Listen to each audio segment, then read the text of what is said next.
সম্পর্কে, মুহররমের 10 তারিখ আশুরা সম্পর্কে কিছু বিষয় আলোচনা শুনবো ইনশাআল্লাহ। প্রথম বিষয় হলো,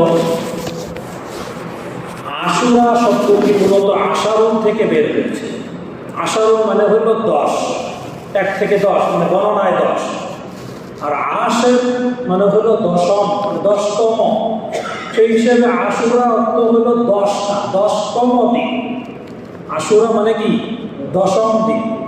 আর কোন 10ম দিনকে আশুরা নামে প্রসিদ্ধ? মুহররমের 10ম দিন, মুহররম মাসের 10 তারিখ। এই মুহররম মাসের 10 তারিখ হলো আশুরার দিন।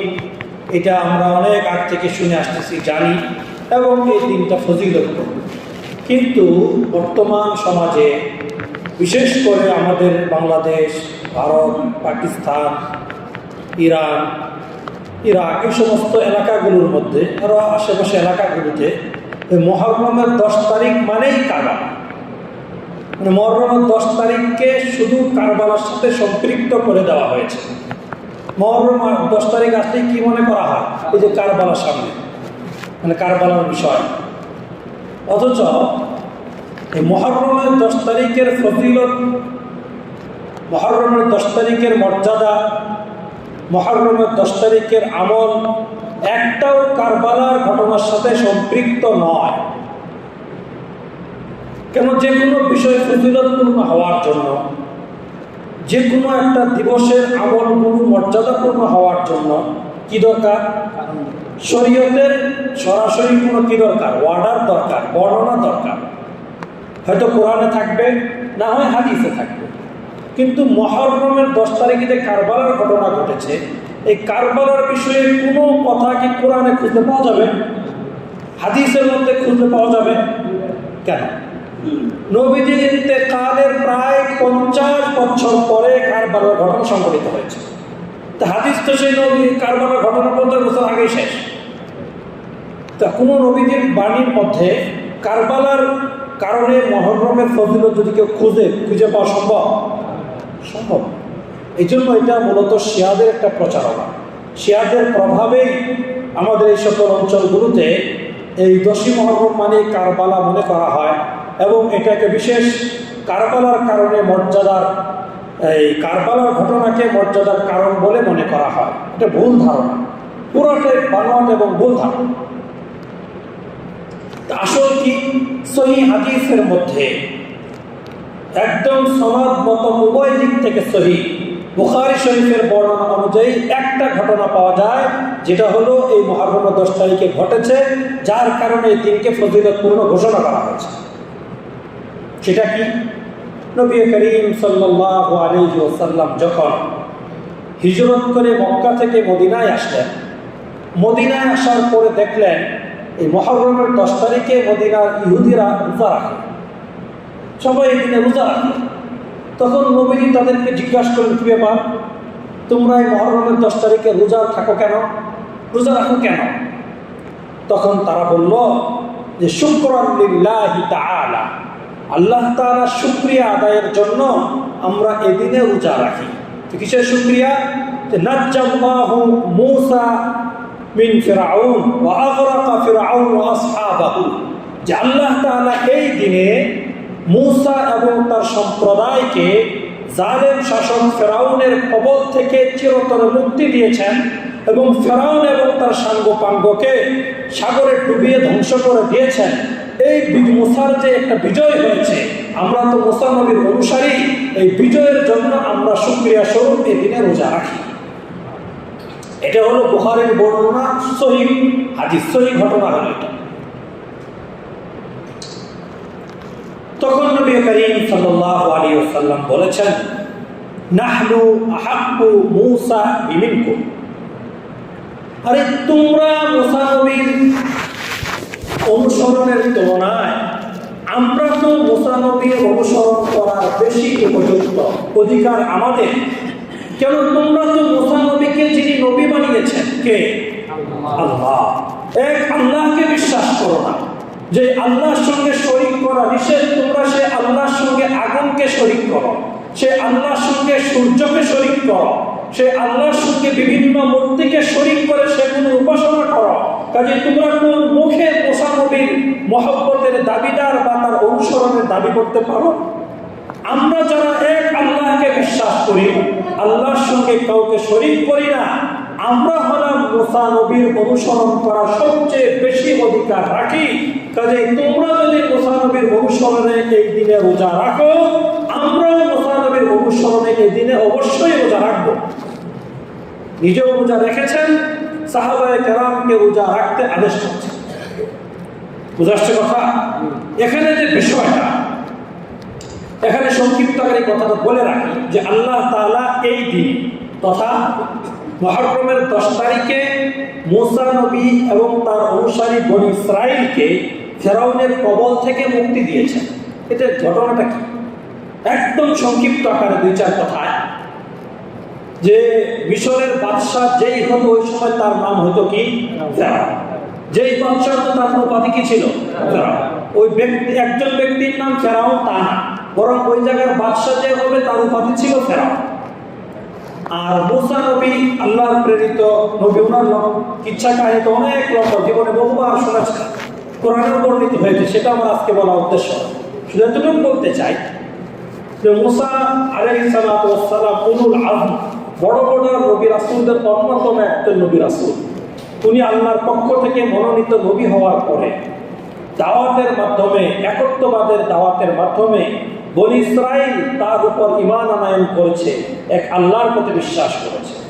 এটা ফেরাউন তো কাফের ছিল, ফেরাউন তো আল্লাহ নিজেকে খোদা বলে দাবি করেছিল, আনা রাব্বুকুমুল আ'লা, আমি হলাম তোমাদের মধ্যে সবচেয়ে বড় খোদা, আল্লাহ বাকি।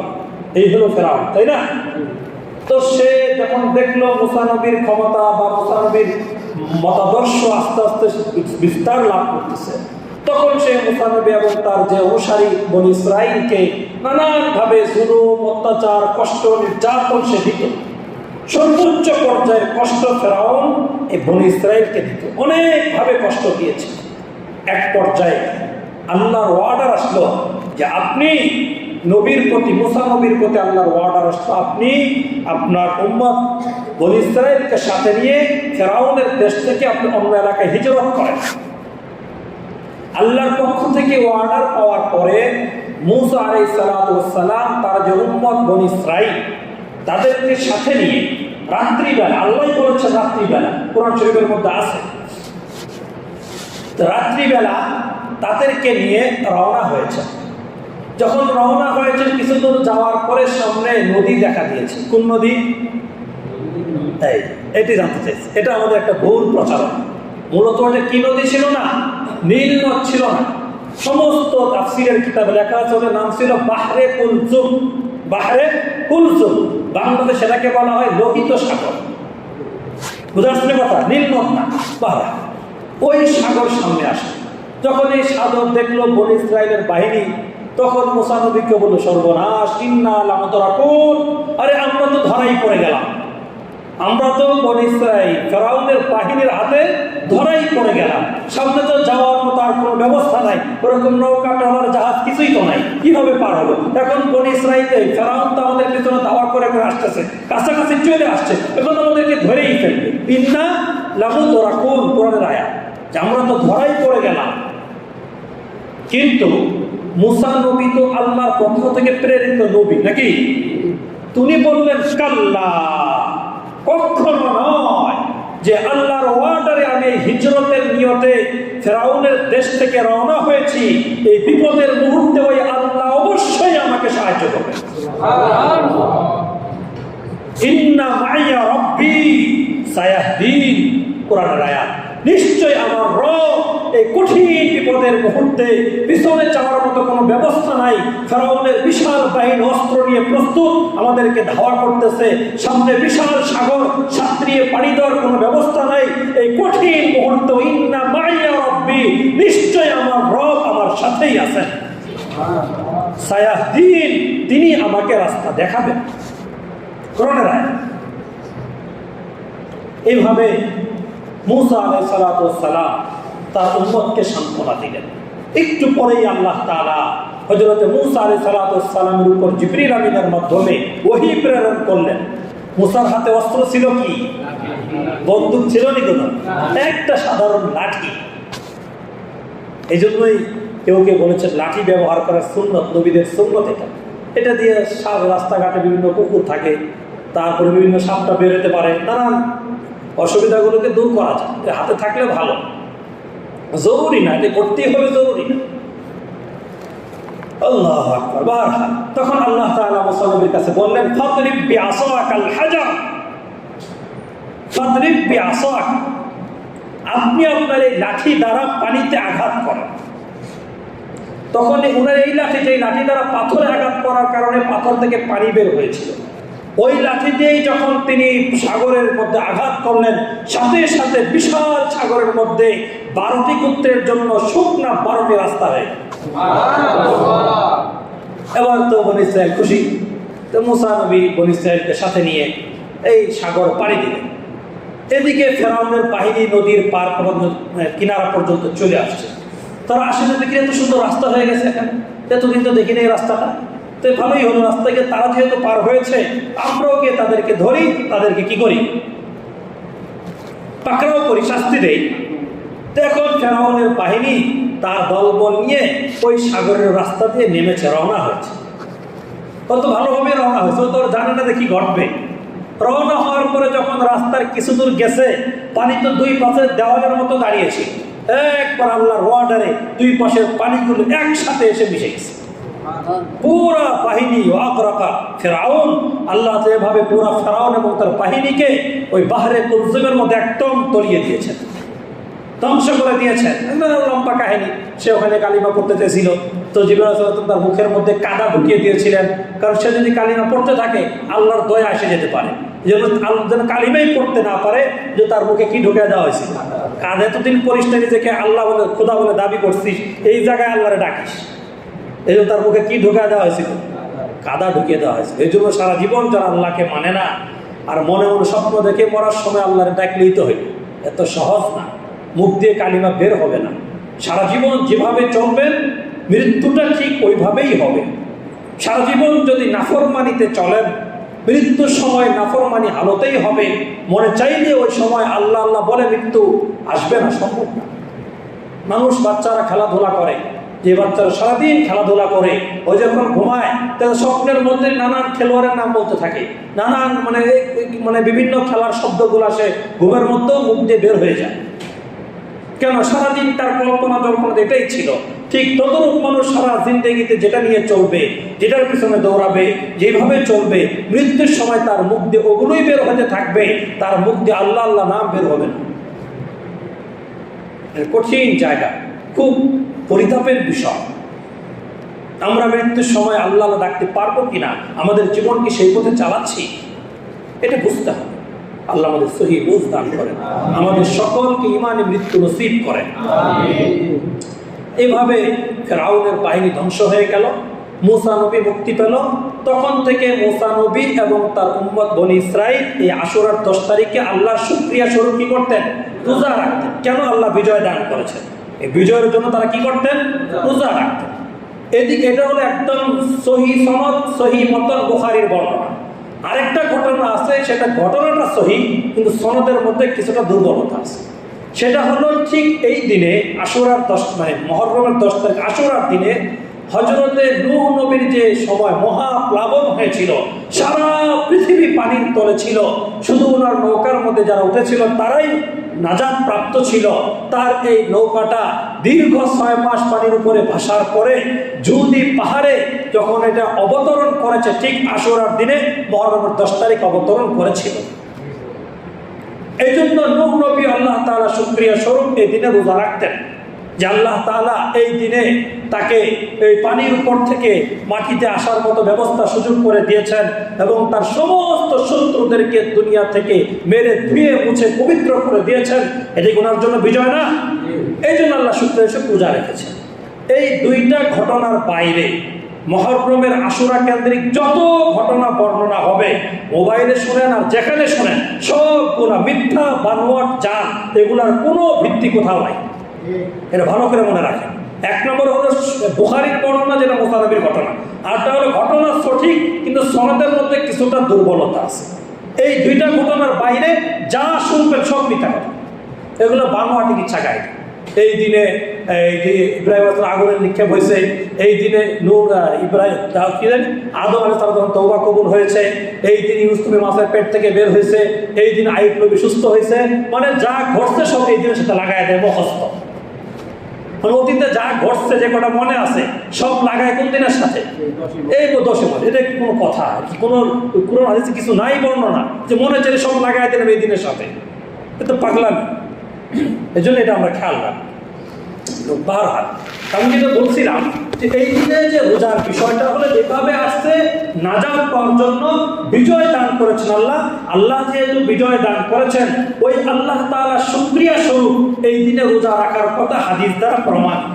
নবীজি এই দিনে রোজা রেখেছেন এবং বলেছেন ওয়াখালিফুল ইয়াহুদা, যে ইবাদতের ক্ষেত্রে, ধর্মীয় ক্ষেত্রে অবশ্যই তোমরা বিধর্মীদের বিরোধিতা করো।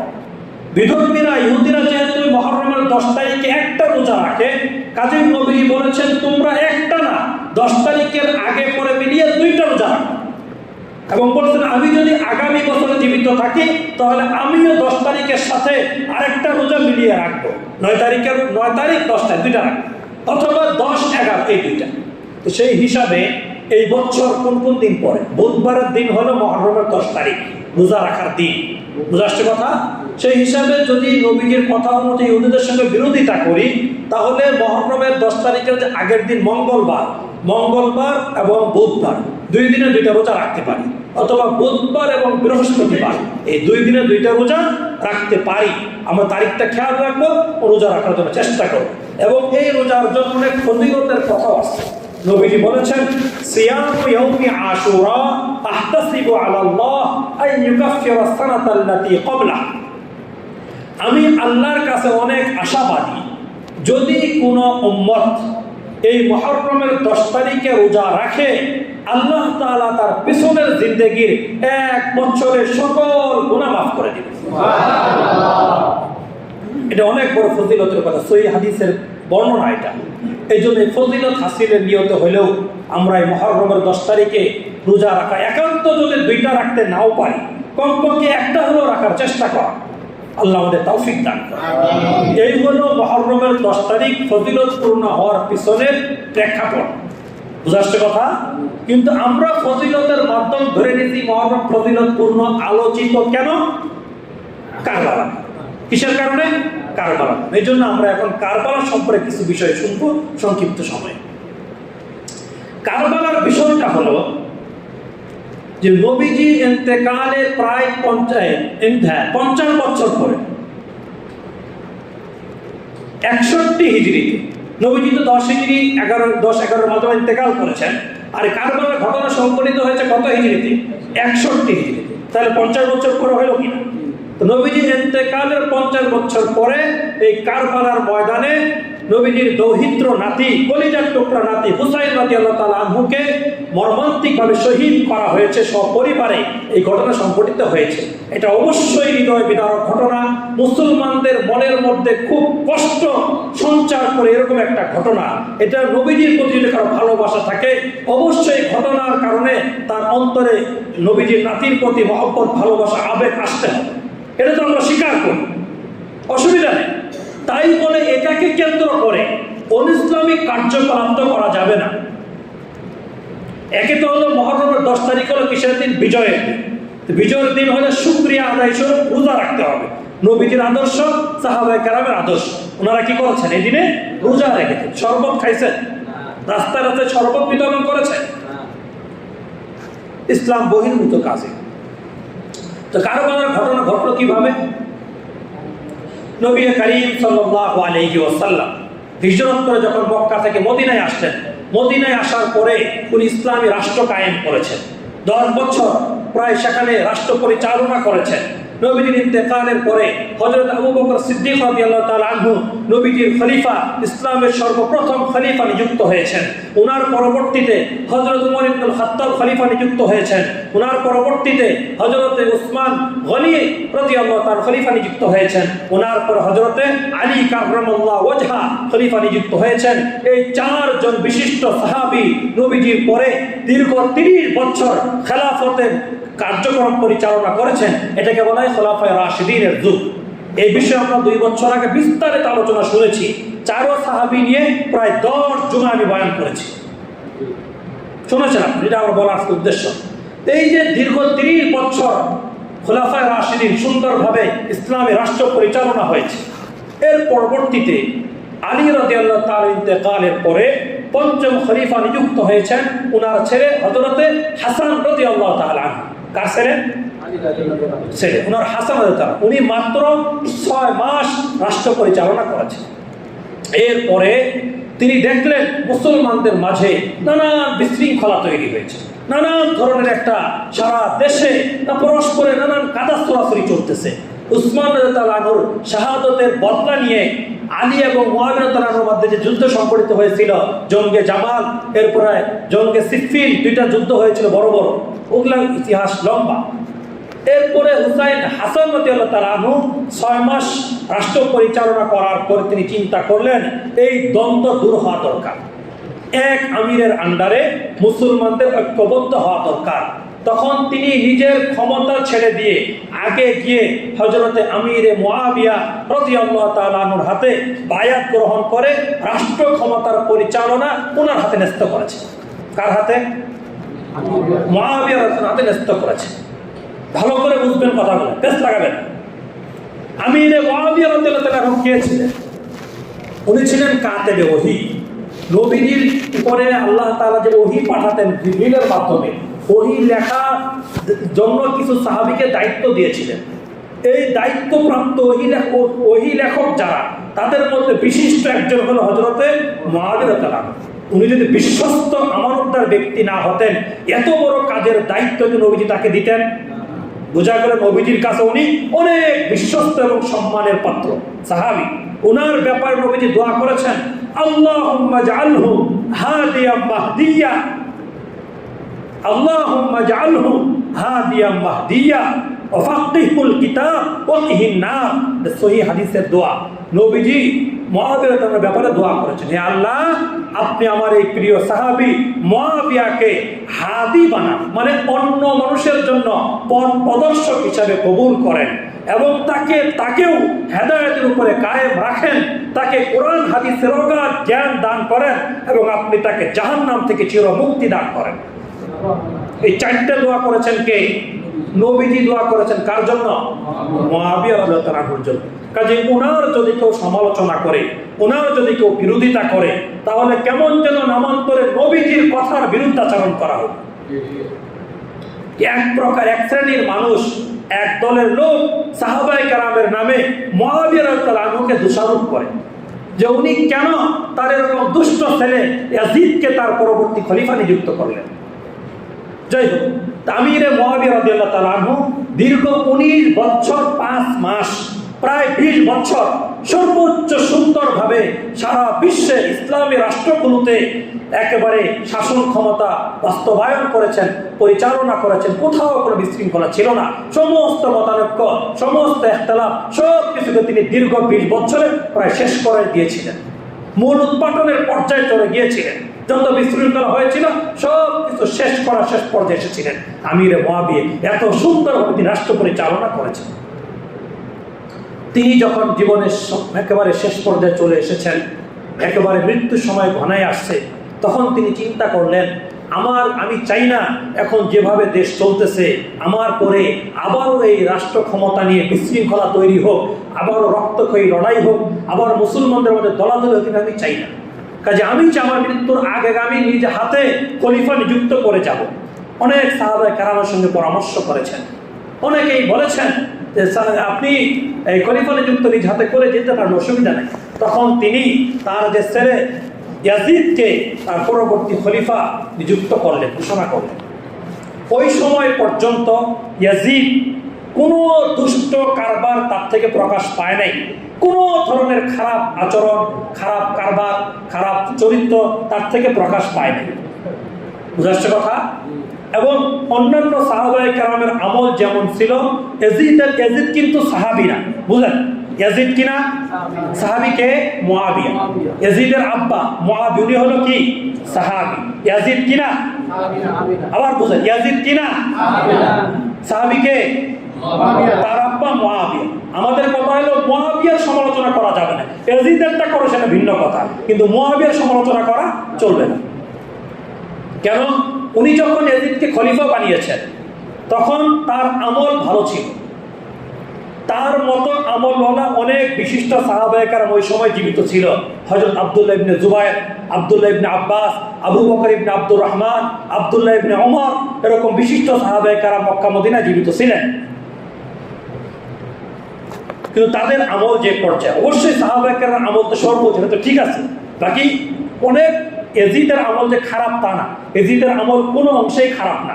সাথে সাথে তার মধ্যে আরেকটা গুণ হলো, সে যেহেতু ছোটবেলা থেকেই বাবা রাষ্ট্র পরিচালনা দেখে এসেছে, রাষ্ট্র পরিচালনা কিভাবে করতে হয়, অনেক কলা কৌশল, অনেক নিয়ম কানুন, অন্য সাহাবীদের তুলনায় ইয়াজিদ ভালো বুঝবে, ভালো জানবে। এটাই তো বাস্তবতা নাকি? যে শুরু থেকে দেখে আসলে 20 বছর বাবাকে দেখছে কিভাবে রাষ্ট্র পরিচালনা করতে হয়।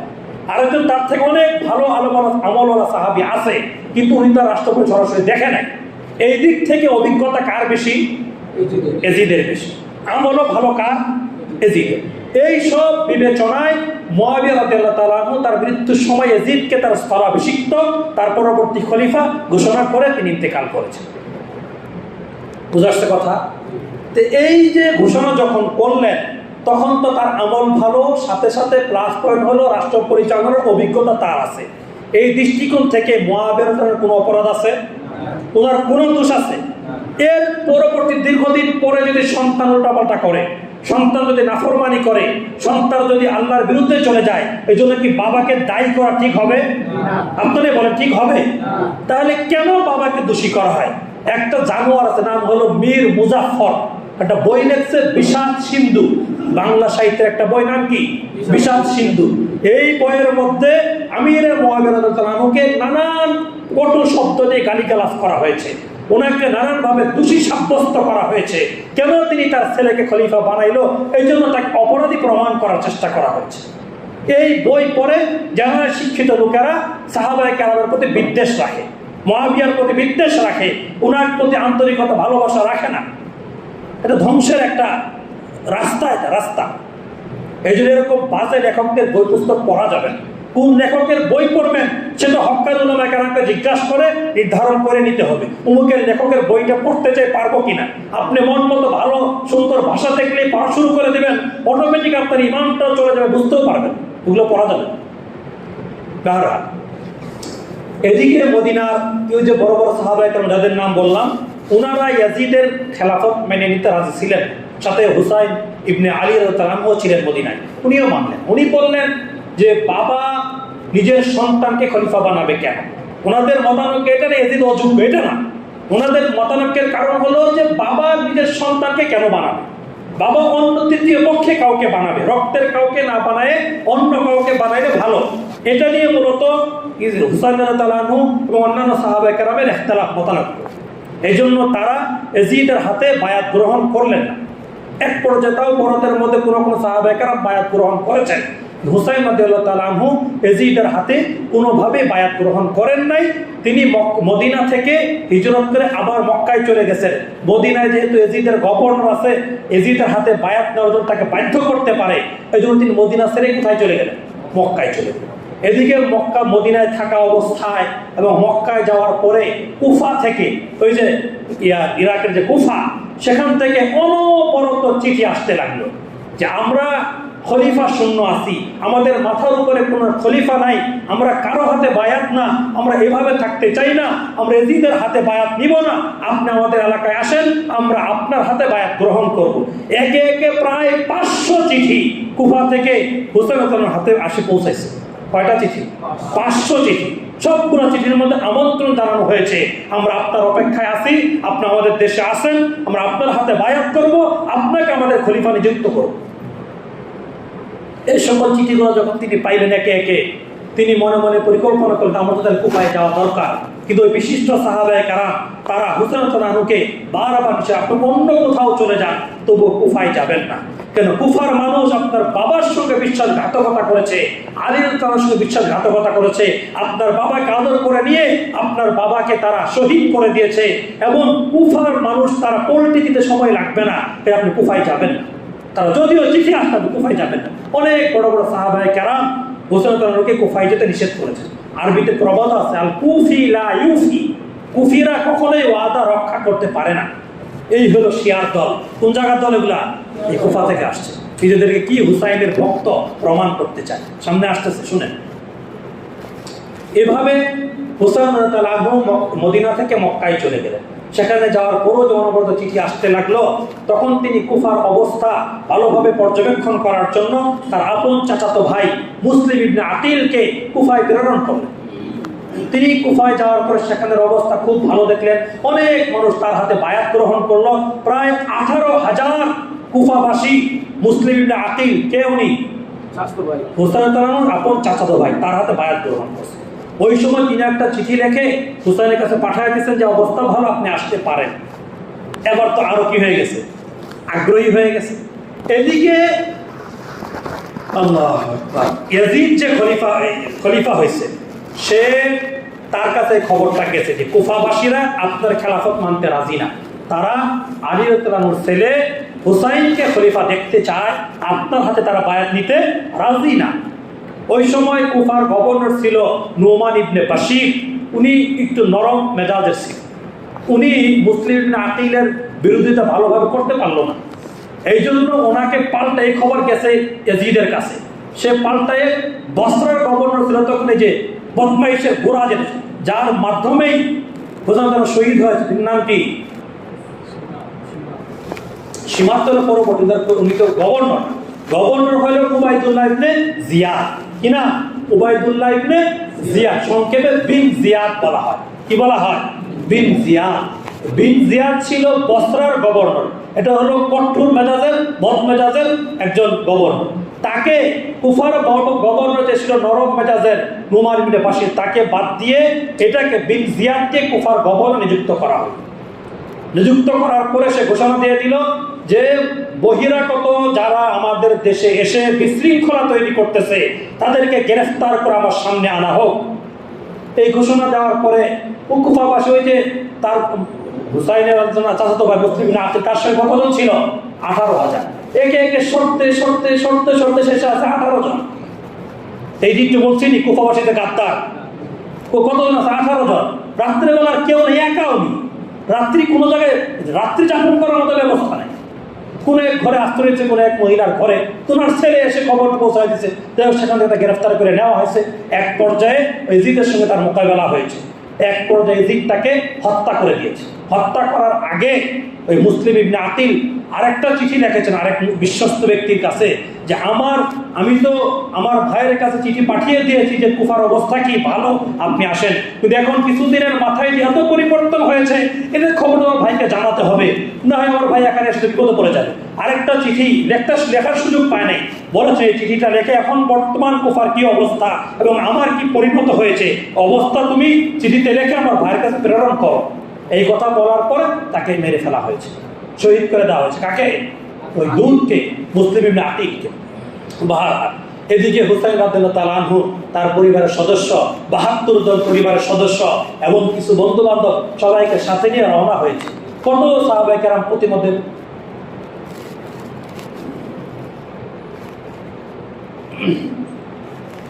বাধা দিয়েছে, কিন্তু কারো বাধা উনি শুনেন না।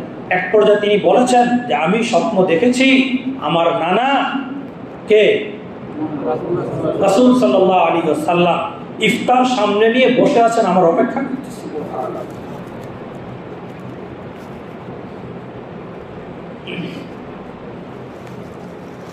যে তিনি আমার সাথে ইফতার করবেন, কাজে আমি যদি না যাই এটা তো হইল না। ইফতার ওনার সাথে কিভাবে করবো? পিরাপিরির এক পর্যায়ে তিনি কথা বলতে চাইছিলেন না স্বপ্নের কথা, এক পর্যায়ে তিনি বলেছেন। কিভাবে তিনি মদিনা থেকে সেই কুফার উদ্দেশ্যে রওনা হয়ে গিয়েছেন।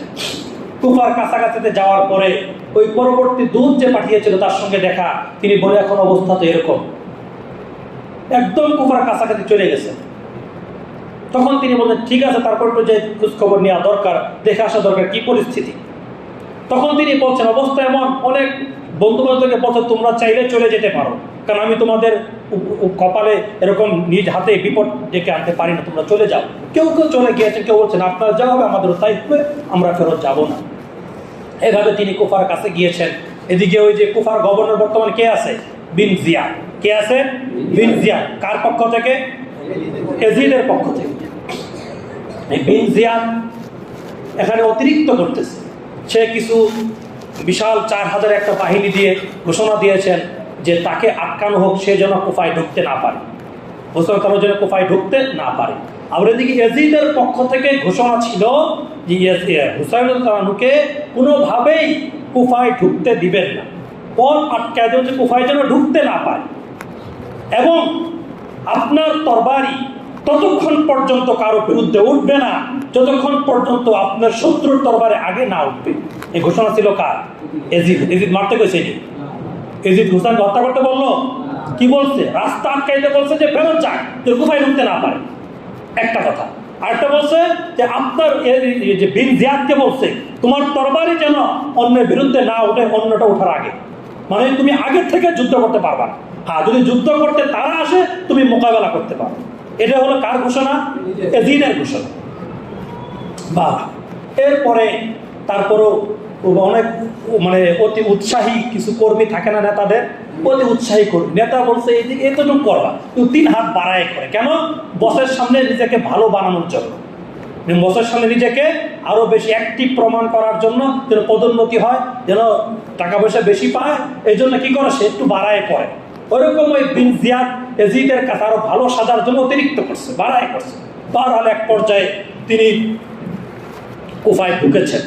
কুফায় ঢোকার পরে মুহররমের 2 তারিখে তিনি কুফায় ঢুকেছেন। এক পর্যায়ে তিনি কারবালার প্রান্তরে চলে এসেছেন। তখন তিনি পানি পিপাসায় কাতর, পানি খাওয়ার জন্য চেয়েছেন। বাচ্চাদের পিপাসা লেগেছে, পানি চাওয়া হয়েছে, কিন্তু কেউ তাকে পানি পান করতে দেওয়া হয় না। বরং বলেছে হয়তো এজিদের হাতে নিঃশর্তে বায়াত গ্রহণ করবে, না আমাদের সঙ্গে যুদ্ধ করবে, পানি পান করতে দেওয়া হয় না, পানি বন্ধ। এই পর্যায়ে হুসাইন রাদিয়াল্লাহু তাআলা আনহু তখন যেন আল্লাহর কাছে এজিদের বাহিনী, বিন জিয়াদের বাহিনী কোনো প্রকার অভিযোগ করতে না পারে, কোনো ফাঁক ফোকর যেন বের করতে না পারে, তাদের কাছে 3টা প্রস্তাব পেশ করছে। 1 নম্বর প্রস্তাব যে আমি তোমাদের সঙ্গে যুদ্ধ করতে আসি নাই, তোমরা আমাকে দাওয়াত দিয়ে নিয়ে আসছো।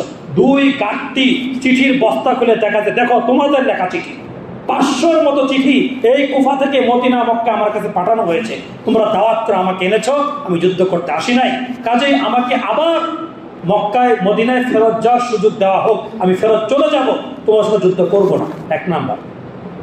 2 নাম্বার, আমাকে সীমান্তবর্তী কোনো এলাকায়, মুসলিম এলাকায় যাওয়ার সুযোগ করে দেওয়া হোক, আমি সেখানে গিয়ে দাওয়াতের কার্যক্রম করব, কোনো বিশৃঙ্খলা সেখানে আমার মতো চলতে থাকবে। 3 নম্বর প্রস্তাব, সরাসরি আমাকে তোমার যে গভর্নর ইয়াজিদ তার সঙ্গে সাক্ষাৎ করার ব্যবস্থা করে দেওয়া হোক, যদি বায়াত হতেই হয় তখন তার হাতে হবে, তার সঙ্গে যাওয়া হবার হবে। এই 3টা প্রস্তাব দিয়েছেন কে? হুসাইন তাআলা। 3 প্রস্তাবের একটা প্রস্তাবও এই কুখ্যাত জানোয়ার এই বিন জিয়াদ একটা প্রস্তাব গ্রহণ করেন, মানে নাই, একটা প্রস্তাব মানে নাই। তখন মুহররমের 10 তারিখ, আগের দিনই কথা, মানে নাই। একদিন সুযোগ চাইছেন তিনি, রাত্রেবেলা নামাজ পড়েছেন, জিকির আজকার করেছেন, যা করার তিনি করেছেন। পরের দিন সকালবেলা আরও লম্বা কাহিনী, সেটা বলে সময় কোলাবেন। যাই হোক, পরের দিন মুহররমের 10 তারিখে যুদ্ধের রণাঙ্গনে তিনি প্রস্তুত হয়েছেন, অবতরণ করেছেন। এই সময় তিনি একটা মজবুত ভাষণ দিয়েছিলেন। ভাষণ শোনার পরে বিন জিয়াদের পক্ষের যা দল, একটা ছিল হুর নামে, তার দলে প্রায় 4000 সদস্য ছিল, এরা ও নিজে সরাসরি তার বাহিনী নিয়ে হুসাইন তার পক্ষে যোগ দিয়েছেন। আমি নবীর নাতির বিরুদ্ধে, যার পুরা শরীরে নবীর চুম্বন করেছে, যাকে নবীজি জান্নাতে ফুল বলেছেন, আল হাসান আল হুসাইন রাইহানাতুল্লাহি মিনাল জান্নাহ, হাসান এবং হুসাইন হলো নবীজির একটা ফুল, যেটা জান্নাত থেকে প্রেরিত। নবীজি বলেছেন আল হাসান আল হুসাইন সাইয়্যিদা শাবাবে আহলিল জান্নাহ, কোরআনের মধ্যে বলা হয়, হাসান হুসাইন হলো জান্নাতের সমস্ত যুবকদের সরদার হবে। এই ঘোষণা নবীজি দিয়েছেন। তার বিরুদ্ধে আমার তরবারি উঠবে, আমার তরবারিতে নবীজির পরিবারের সদস্যদের রক্ত রঞ্জিত হবে, এটা আমি সহ্য করতে পারি না। তিনি সাথে তার পক্ষে যোগ দিয়ে দিয়েছেন। কিন্তু শয়তান তো কিছু রয়ে গেছে। শিমার বিন জিল জাউশান, সবচেয়ে বড় কুখ্যাত বদমাইশ শিমার বিন জিল জাউশান, আর ওই রইল বিন জিয়াদের অনুসারী যারা ছিল, এরা মিলে হুসাইন তাআলার বিরুদ্ধে যুদ্ধ শুরু করেছে। একে একে সমস্ত সাথীদেরকে, পরিবারবর্গ সদস্যদেরকে শহীদ করে দেওয়া হয়েছে। আছে শুধু হুসাইন তাআলা আনহু, তাকে তীর মারার কেউ সাহস পায় না। ও ওরে কয় যে আমার তীর চাই না, আমার তীর দ্বারা নবীজি, আমার তীরের মধ্যে নবীজির নাতির রক্ত দ্বারা রঞ্জিত, আমি এটা চাই না। কেউ মানে ধাক্কাধাক্কি করতেছিল, কে মারবে। এক পর্যায়ে কোনো এক বদমাইশ ওই সীমারের তত্ত্বাবধানে তীর মেরেছে, একজনকে তরবারিতে মাথা আলাদা করে দিয়েছে। এবার নির্মমভাবে, আরো লম্বা কাহিনী, পানি পান করতে চেয়েছিলেন, পানি দেওয়া হয় নাই, ঠোঁটের মধ্যে গলা কণ্ঠনালীতে তীর দ্বারা আঘাত করা হয়েছে। এই নির্মমভাবে তাকে শহীদ করে দেওয়া হয়েছে। শহীদ করে দেওয়ার পরে ওই বিনজাদ এবং সীমার এরা দুইজন তো চিন্তা করছে যে এবার তো এজিদের কাছে আমরা বড় পুরস্কার পাবো, অনেক বড় কাজ করে ফেলেছি না, বেশি করে ফেলেছি, একবারে তিলের তাল বানায় ফেলেছি। হুসাইন তাআলা আনহু মাথা নিয়ে প্রথমে এই বিন জিয়াদের কাছে যাওয়া হয়েছে, লাঠি দিয়ে মাথার মধ্যে খুঁচাইতেছে। পাশে এক সাঈদ ইবনে আরকাম রাদিয়াল্লাহু তাআলা আনহু, উনি বলেছেন, কমবখত, আমি স্বচক্ষে দেখেছি এই ঠোঁটের মধ্যে নবীজি বারবার চুম্বন করেছেন, আর তুমি লাঠি দ্বারা এরকম।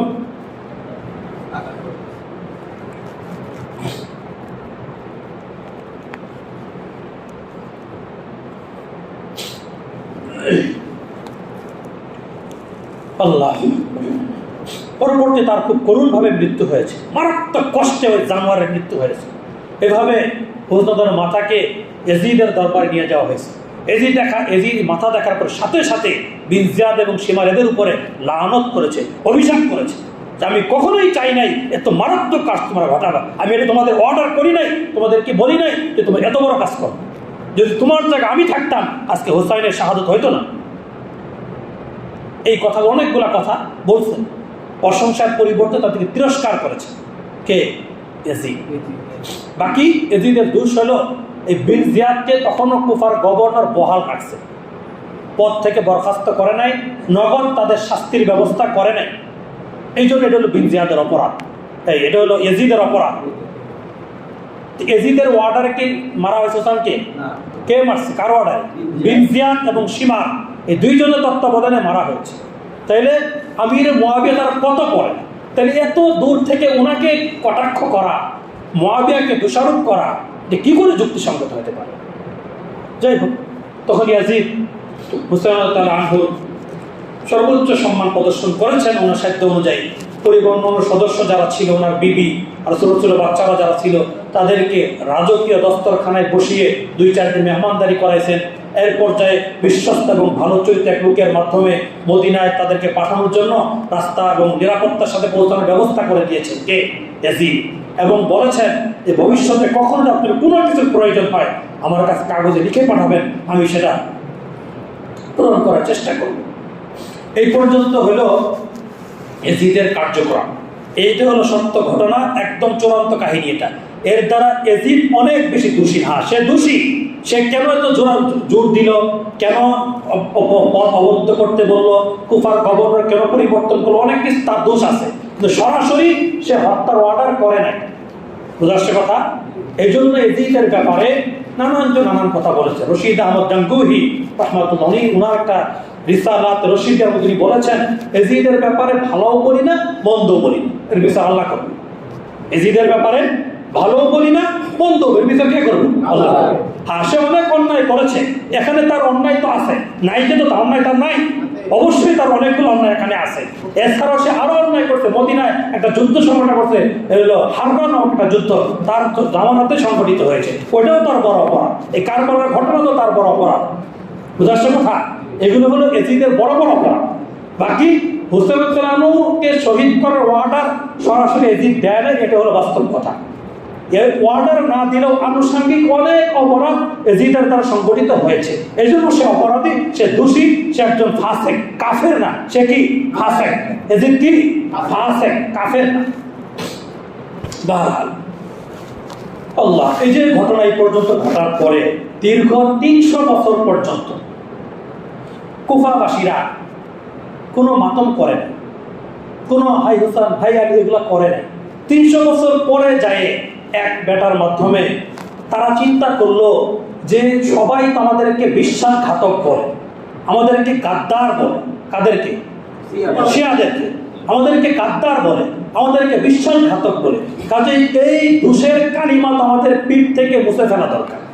কি করতে হবে? যে প্রতি বছর মহরমের 10 তারিখ আসলে আমরাই সর্বোচ্চ হুসাইনের জন্য ভালোবাসা প্রকাশ করব, হুসাইনের ভালোবাসা প্রকাশ করব, এমনভাবে প্রকাশ করব যাতে মানুষ বুঝে যে আমরাই মূলত কার পক্ষের লোক? হুসাইনের পক্ষের লোক। ঘটনাটার পিছনের ঘটনা দ্বারা কি বুঝবেন? তারা কি পক্ষের লোক নাকি তার সর্বোচ্চ গাদ্দার? তার বাবা আলীর সঙ্গে তারা গাদ্দারি করেছে কিনা বলেন? করেছে কিনা? করেছে। হুসাইন চিঠি দিয়ে 500 চিঠির মাধ্যমে তাকে আনা হয়েছে। তার ভাই মুসলিম আকিলের হাতে 18,000 বায়াত গ্রহণ করেছে। এরপর তারা গাদ্দারি করেছে, হুসাইনের সঙ্গে গাদ্দারি করেছে, সর্বক্ষেত্রে তারা গাদ্দারি করে, বিশ্বাসঘাতকতা করে, নিজেরা সর্বোচ্চ দোষী।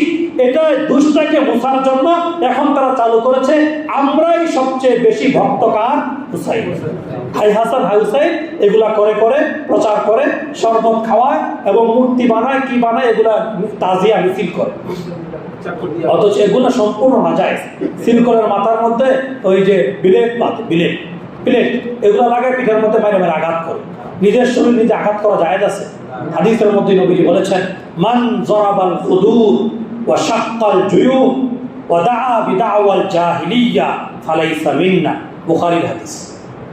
নবীজি বলেছেন, মান জরাবাল খুদুর, চেহারার মধ্যে কারো বিদ্যুতে সুখে দুঃখে মুখের মধ্যে হাত চাপড়াইতে থাকে, ওয়া শাক্কাল জুয়ুব, জামা কাপড় ছিঁড়তে থাকে, ওয়া দাআ বিদাওয়াল জাহিলিয়া, এবং মূর্খদের মতো জাহেলি যুগের মতো মাতম করতে থাকে, তারা একটাও আমার উম্মতের অন্তর্ভুক্ত না।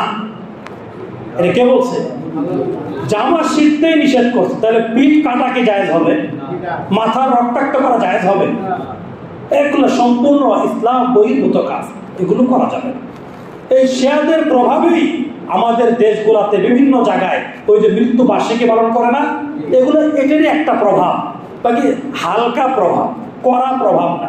কড়া প্রভাব বলে সেদিন আমাদের দেশে কি করতো? বাবার মৃত্যু বার্ষিকীতে কড়া কিছু করতো।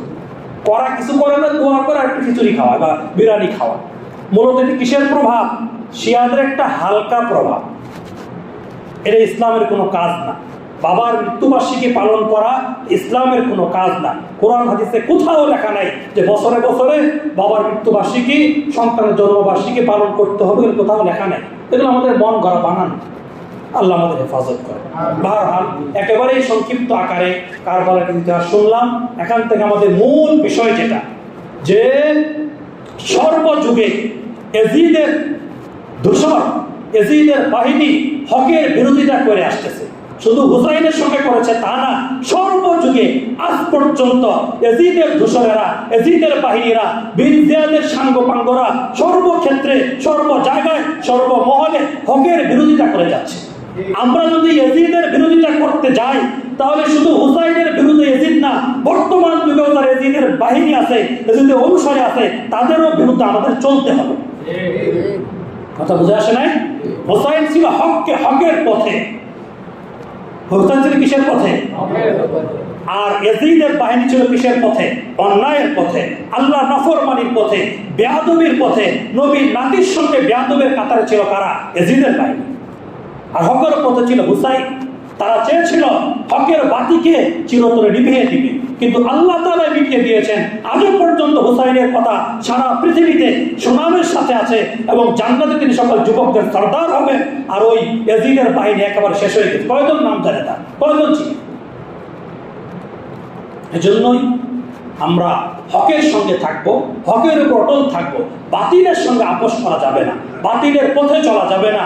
আল্লাহ আমাদের সকলকে আজীবন আমরণ হকের পথে থাকার, হকের সঙ্গী হয়ে চলার মতো তৌফিক দান করেন সকলে।